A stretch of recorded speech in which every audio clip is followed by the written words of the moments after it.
শব্দের অর্থ হচ্ছে ফর্সা, আর ঘটিদের কাছে চিকন শব্দের অর্থ দুই রকম। কোথাও কোথাও চিকন শব্দের অর্থ হচ্ছে সরু, আর কোথাও কোথাও চিকন শব্দের অর্থ হচ্ছে মসৃণ।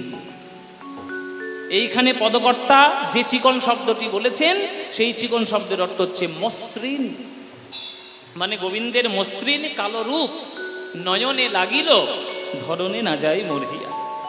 আপনারা অনেকে মনে মনে ভাবতেন তু কালো রূপ আবার মসৃণ, কালো রূপ আবার মসৃণ, এটা ভেবে নাকার কোনো কারণ নেই যে ফর্সা হলেই সুন্দর দেখতে হবে। আপনারা এখানে জেনে রাখুন, ফর্সা মানেই সুন্দর দেখতে নয়।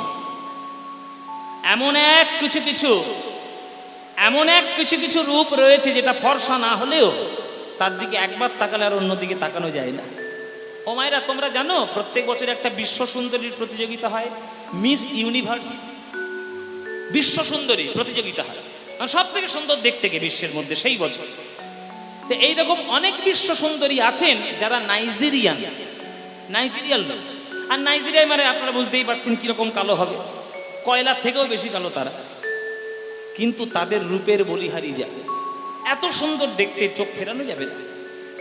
তাই কৃষ্ণের যে কালো রূপ সেটা এতটাই মসৃণ যে যার ওই নয়নের মাধ্যমে হৃদয়ে ওই মসৃণতা প্রবেশ করেছে আর তার হৃদয়ে অন্য কোনো রূপের বাহার ঘটেনি।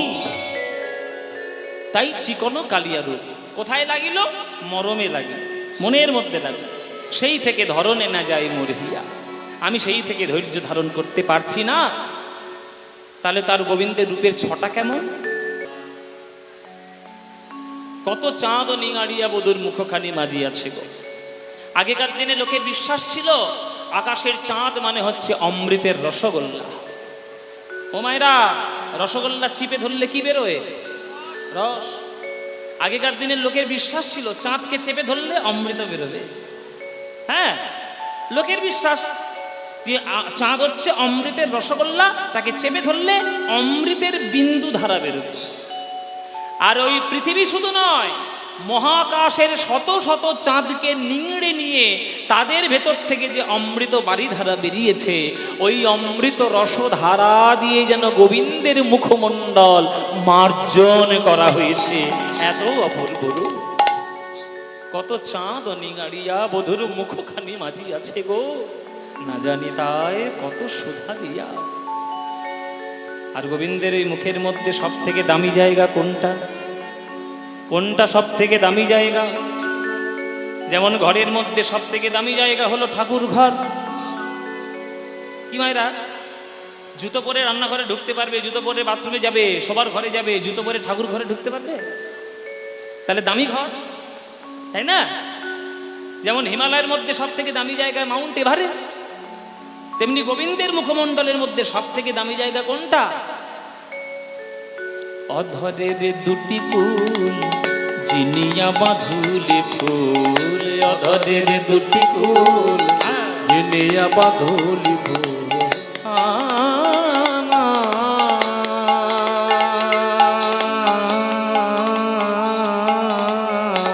বধুর রূপের বলি হারি যাই,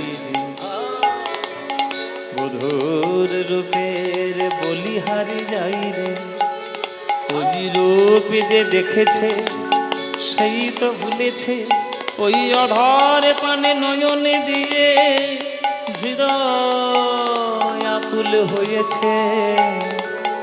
অধরের দুটি কুল জিনিয়া বাঁধুলি ফুল, অধরের দুটি কুল জিনিয়া বাঁধুলি ফুল, হাসিখানি তাহাতে মিশায়, হাসিখানি তাহাতে মিশায়, হাসিখানি তাহাতে মিশায়, হাসিখানি তাহাতে মিশায়। জানো এবার মানে করি, অধর মানে কি? মায়েরা বলবে, বাবারা নয়। বাবারা বলবে না, মায়েরা বলবে। এরা তো শুধু গন্ডগোল করতেই কীর্তনের আসরে আসে। এই যে সব পপকর্ন খাচ্ছে আর প্রসাদ খাওয়ার জন্য পাগল হয়েছে। প্রসাদ পাও, কিন্তু কীর্তনের আসরে সে ঝামেলা করলে মুশকিল। আমার প্রশ্নের উত্তরগুলো এবার দাও। অধর মানে কি বলো? অধর মানে হ্যাঁ, ঠোঁট। কোন ঠোঁট? লিপস্টিক পরা বন্ধ করে দেবো রে। বাপের কাছ থেকে টাকা নিয়ে কি খালি লিপস্টিক কেনা, আর বরের কাছ থেকে পকেট মেরে শুধু শুধু লিপস্টিক কিনছো? লিপস্টিক কেনা বন্ধ করে দেবো যদি বলতে না পারো। অধর কাকে বলো? বলো অধর কাকে বলে? মায়েরা বলো। বাবারা কেন বলবে? বাবারা কি লিপস্টিক পরে নাকি? তোমরাই তো পরো, তোমরা বলো। লিপস্টিক পরবে যেখানে সেটাই আপনারা জানা আছে, তাহলে অধর কোনটা? আরে ঠোঁট তো বুঝতে পারছি, কোন ঠোঁট? খালি একবার করে বলে ঠোঁট। আরে ঠোঁটের তো দুটো পাপড়ি, উপর নিচে। কোন ঠোঁটটা? হ্যাঁ, উপরের ঠোঁট। একটা বেলেট আছে, বেলেট নইলে ছুরি আছে কিছু?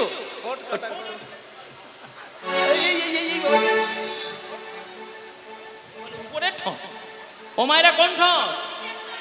নিচের ঠোঁট। উপরের ঠোঁটের নাম হচ্ছে ওষ্ঠ, নিচের ঠোঁটের নাম হচ্ছে অধর। অধরের দুটি কুল জিনিয়া বাঁধুলে ফুল, অধরের দুটি কুল জিনিয়া বাঁধুলি ফুল, হাসি খানি তাহাতে মিশায়, হাসি খানি তাহাতে নবীন মেঘের পরে বীজরি প্রকাশ করে, নবীন মেঘের পরে বীজরি প্রকাশ করে, নবীন মেঘের পরে বীজরি প্রকাশ করে, নবীন মেঘের পরে বীজরি প্রকাশ করে। আমার জাতি কুল মজাইল তাই, জাতি কুল মজাইল তাই, জাতি কুল মজাইল তার, জাতি কুল মজাইল তার। মেঘের মাঝখান থেকে যখন বিদ্যুৎ চমকিত হয়, তার একটাই বিদ্যুতের শোভা জগতের অন্ধকার দূর করে, তেমনি গোবিন্দের ওই নয়ন মেঘ থেকে, বদন মেঘ থেকে যখন দাঁতের শোভারূপী বিদ্যুৎ ঝলকানি দেয়, তখন হৃদয়ের অন্ধকার দূর করে। নবীন মেঘের পরে বীজরি প্রকাশ করে, নবীন মেঘের এর পরে বীজরি প্রকাশ করে। লয় ধরো কেমন? ওই নবীন মেঘের পরে বীজরি প্রকাশ করে, নবীন মেঘের এর পরে বীজরি প্রকাশ করে। নবীন মেঘের, নবীন মেঘের, নবীন মেঘের পরে বীজরি প্রকাশ করে, নবীন মেঘের পরে বীজরি প্রকাশ। আমার জাতি কুল মজাইল তাই, জাতি কুল মজাইল তাই, আমার জাতি কুল মজাইল তার, জাতি কুল মজাইল তার। ঘুরু যুগ সন্ধান কামের কামানবান, ঘুরু যুগ সন্ধান, সন্ধান কামের প্রমাণ ভান, ভুরু যুগ সন্ধান,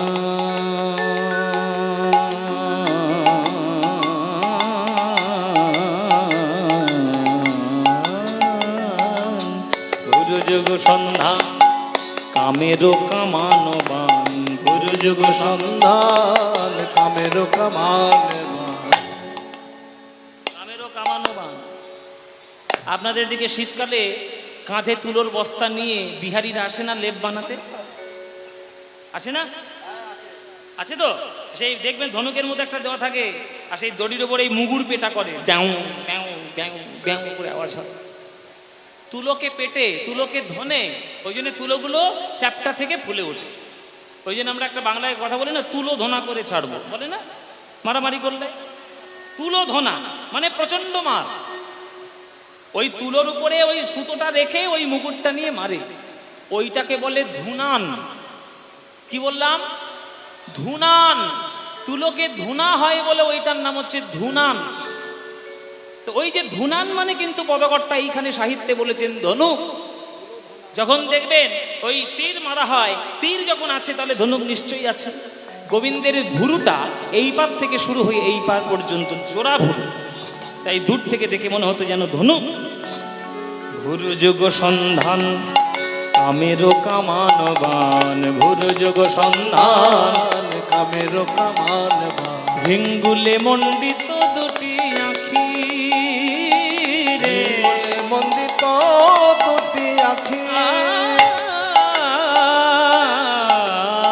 হিঙ্গুলে মণ্ডিত দুটি আখি রে, মন্দিত দুটি আখি। ললিতা বিশাখা বলছে, ওরে রাধে, তোর বধূর নয়ন, তোর ভুরুর যদি ধনুক হয়, গোবিন্দের জোড়া ভুরুটা যদি ধনুক হয়, তাহলে ধনুক আছে মানে বাণ নিশ্চয়ই থাকবে, তাহলে তোর বধূর বদনে বাণ কোথায়? রাধারানী বলে, ওরে ললিতা, ওই ভুরুর নিচে তাকিয়ে দেয় নয়ন, ওই যে নয়ন বাণ, নয়ন, ভুরুর নিচেই নয়ন, ওইটাই তীর। ওই অরুণ নয়ন কোণে চাইয়া ছিল আমা পানে, অরুণ নয়ন কোনে চাইয়া ছিল আমার পানে, অরুণ নয়ন কোণে চাইয়া ছিল আমা পানে, অরুণ নয়ন কোনে চাইয়া ছিল আমার পানে। আমি সেই হইতে শ্যামরূপ দেখি, সেই হইতে শ্যামরূপ দেখি, সেই হইতে শ্যামের রূপ দেখি, সেই হইতে শ্যামের রূপ দেখি। আপনারা বলুন তো, শেল কাকে বলে? শেল কাকে বলে? শেল বোঝো, তুমি বোঝো? শেল নাকি মানে শেয়াল? শেল মানে শেল নয়, শেল মানে হচ্ছে একটা বিশেষ ধরনের তীরের নাম। মেঘের আড়াল থেকে ইন্দ্রজিৎ লক্ষণকে যে তীরটা মেরেছিল তার নাম কি? শক্তি শেল। শেল মানে হচ্ছে একটা বাঁকা বান। কিরকম বাঁকা বান দেখে নিন, আমার আঙুলের দিকে দেখুন, এইরকম বাঁকা বান, মুখটা ছুচলো আর পিছনের দিকে বর্ষির মতো বাঁকা। এটার উপকারিতা কি? এটা বুকের মধ্যে যখন মারবে তখন গেঁথে যাবে, কিন্তু আর টেনে বের করতে পারবে না। ওই যে বাঁকা আছে, ওইটা আটকে যাবে মাংসপিণ্ডে। এবার যদি তুমি টেনে হিঁচড়ে বের করতে যাও, তাহলে পুরো হৃৎপিণ্ড ছিঁড়ে তবে বেরোবে। মানে ওই বানটা মারা মানে তোমার মৃত্যু অবধারিত হবেই হবে। তাহলে গোবিন্দের যে নয়ন বান, ওটা সোজা বান নয়, ওটা হচ্ছে বাঁকা বান, যার বুকের মধ্যে একবার প্রবেশ করবে আর কোনোদিন বেরোবে না। যদি টেনে হিচড়ে বের করতে যাও, তাহলে প্রাণ নিয়ে বেরোবে আবার গোবিন্দের রূপ মাধুরী। তাই গোবিন্দের নয়নের দিকে যে একবার তাকাবে, সকল বিশ্ব ব্রহ্মাণ্ডের রূপ সে ভুলে যাও। অরুণ নয়ন কোণে চাইয়া ছিল আমা পানে, অরুণ নয়ন কোণে চাইয়া ছিল আমার পানে, সেই হইতে শ্যামরূপ দেখি, সেই হইতে শ্যামরূপ দেখি, আমি সেই হইতে শ্যামের রূপ দেখি, সেই হইতে শ্যামের রূপ দেখি। যমুনার জল হইতে। ললিতা বলছে, রাধে তোর এই সর্বনাশে কাণ্ড কখন হলো বল? তুই একটা রাধারানী, নায়িকার শিরোমণি, বৃষভানু নন্দিনী, কৃষ্ণ প্রেম প্রদায়িনী, তোর এই সর্বনাশে কাণ্ড কখন ঘটেছে বলে রাধে? তোর মতো একটা রাজার মেয়ে একটা রাখাল ছেলের পাল্লায় পড়ে সব খুইয়ে দিলি, এ কি তোর উচিত হয়েছে? চিরকাল দেখবেন নায়ক নায়িকার বইয়ে, নায়ক নায়িকার সিনেমা দেখবেন, হয় নায়ক গরিব নইলে নায়িকা গরিব, হয় নায়ক বড় লোক নইলে নায়িকা বড় লোক।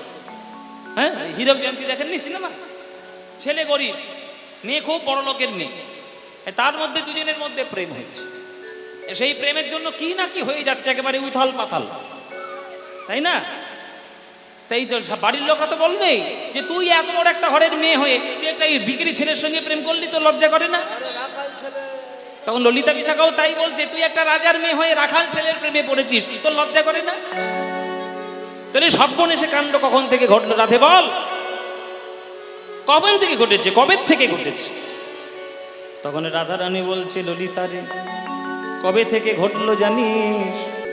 কত চাঁদনী মারিয়া বধুর মুখখানি মাঝি আছে গো, কত চাঁদনী মারিয়া বধুর মুখ মাঝি আছে গো কত চাঁদ নাড়িয়া বধুর মুখখানি ও মাঝি আছে গো কত চাঁদ নাড়িয়া বধুর মুখখানি মাঝি আছে গো কত চাঁদ মুখখানি মাঝি আছে কত চাঁদ মুখখানি মাঝি আছে কত চাঁদ নাড়িয়া বধুর মুখখানি ও মাঝি আছে গো কত চাঁদ মুখখানি মাঝি আছে গো না জানি তাই কত সুধা দিয়া কত সুধা দিয়া ও কি আহারে না জানি তাই কত সুধা দিয়া কত সুধা দিয়া ও গো আরে কি বা আরে কি বা চিকন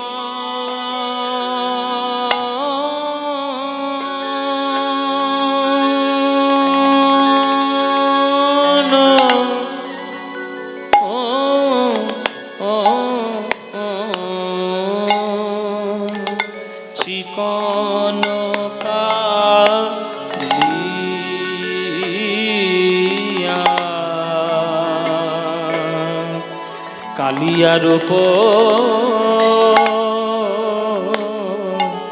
চিকন কালিয়ার উপর মরমে লাগি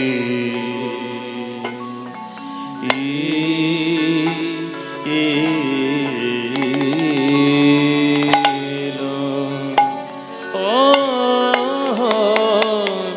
আরে কি বা আরে কি বা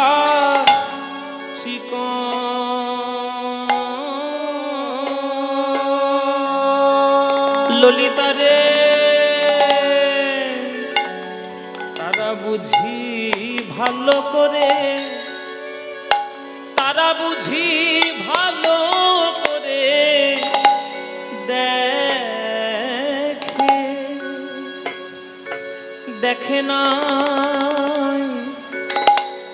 দেখে না দেখে নাই গো আরে কি বা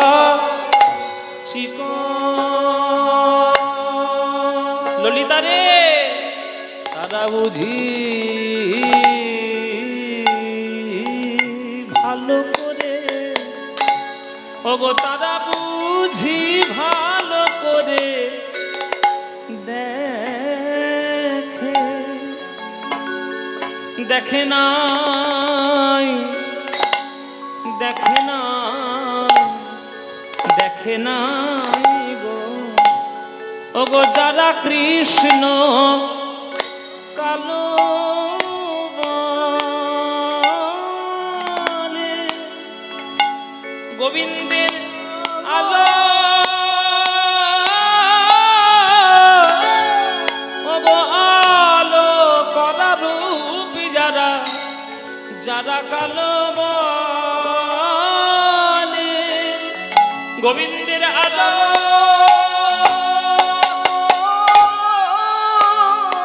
আলো করা রূপ যারা যারা কালো বলে আলো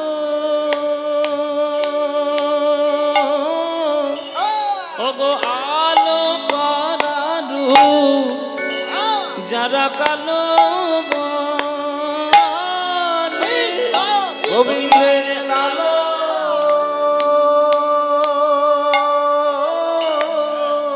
আলো করারো আলো বলে 14 মাত্রা গোবিন্দের আলো গৌরী তিয়ট তাল গৌরী তিয়ট 14 মাত্রা কেমন দেখুন 14 মাত্রা দেখুন 1 2 3 4 5 6 7 8 9 10, 11, 12, 13, 14।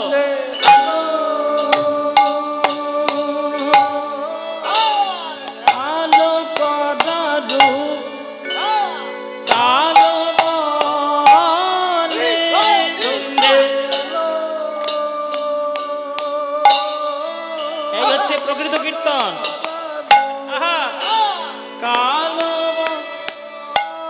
আপনারা অনেকেই গান বাজনা বোঝেন, ওদিকে আমাদের শ্রেয়সী দাঁড়িয়ে দাঁড়িয়ে হাতে তাল দিচ্ছে, ওরাও কীর্তন শিখছে।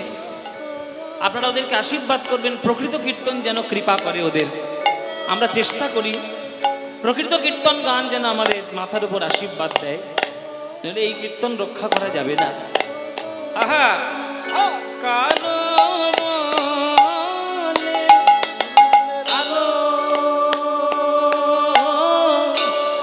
আলো করা রূপ কালো বলে গোবিন্দের আলো,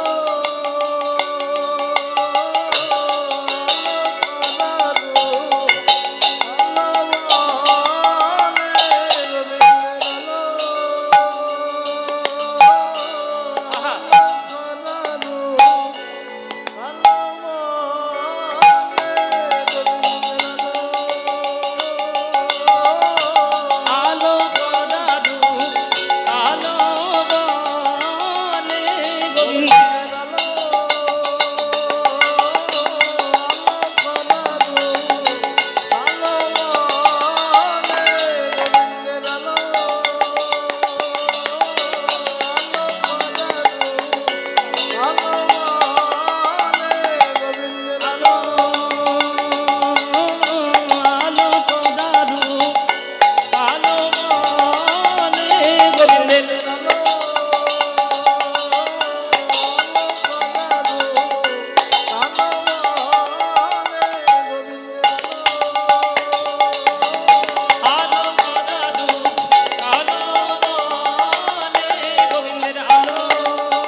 দেখে নাই হে, দেখে নাই, দেখে নাই, দেখে নাই গো।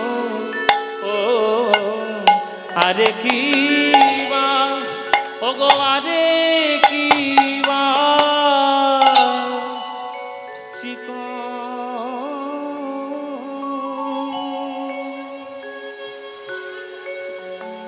এই হচ্ছে গান। কীর্তনের পরীক্ষা দিতে গেলে এই গানই গাইতে হবে। কে আনিল রে, কোথায় ছিল রে, মধুমাখা কৃষ্ণ নাম, নাম নাম নাম নাম নাম নাম, গোপীকে দিলাম, খুব কীর্তন হয়ে গেল, হবে না। এই গানটাই গাইতে হবে, এই রকম ধরনের গান গাইতে হবে, তবেই তুমি কীর্তনের সার্টিফিকেট পাবে। কীর্তনটা অতি উচ্চমানের সাহিত্য সঙ্গীত। চিকন কালিয়া রূপ মরমে লাগিল, ধরনে না যায় মোর হিয়া। গান হলো, এবার ব্যাখ্যা। চিকন কালিয়া রূপ মরমে লাগিল, ধরনে না যায় মোর হিয়া। এখন জানতে হবে চিকন শব্দের মানে কি। ও মায়েরা, চিকন শব্দের মানে কি? চিকন শব্দের অর্থ বিভিন্ন জায়গায় বিভিন্ন রকম। বাঙালদের কাছে একরকম, ঘটিদের কাছে আরেক রকম। আপনাদের এদিকে আবার বাঙাল বেশি, মানে পূর্ববঙ্গের লোক বেশি এখানে, যেহেতু এটা একদম খুলনার একদম কাছাকাছি, বনগাঁ থেকে এই অঞ্চলগুলো। এসব বাঙাল ঘটি আমরা নিজেরা তৈরি করেছি, আগেকার দিনে তো আর এসব ছিল না। যমুনার জল হইতে উঠিয়া আসিতে পথে, যমুনার জল হইতে উঠিয়া আসির পথে, যমুনা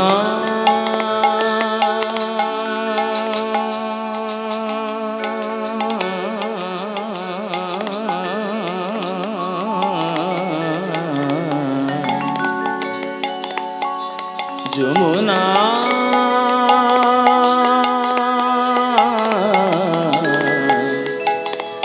যমুনা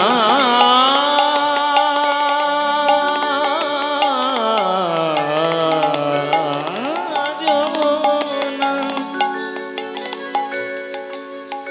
সারে গামা মামা মামা গামা মা গামা মা গামা গামা মা গামা গামা গামা গামা পামা পামা গামা গরে গরে সা সাগরে গা সাগরে সারে নি রে রে রে রে রে রে রে নি রামা রে রে সারে গামা রে সা সারে নি সাদা। সমস্ত পর্দা ভৈরবীর, কিন্তু ভৈরবী নয়, গৌরী রাগ। সাগামা ধা দা নি সাদা পা পাদা মা পা গামা গামা রে গা সারে নি সা সা সা গামা রে সা গামা রে সা গামা রে সা। যমুনার জল হইতে উঠিয়া আসিরে পথে, যমুনার জল হইতে উঠিয়া আসির পথে, সই কিবা অপরূপ তনু, সই কিবা অপরূপ তনু।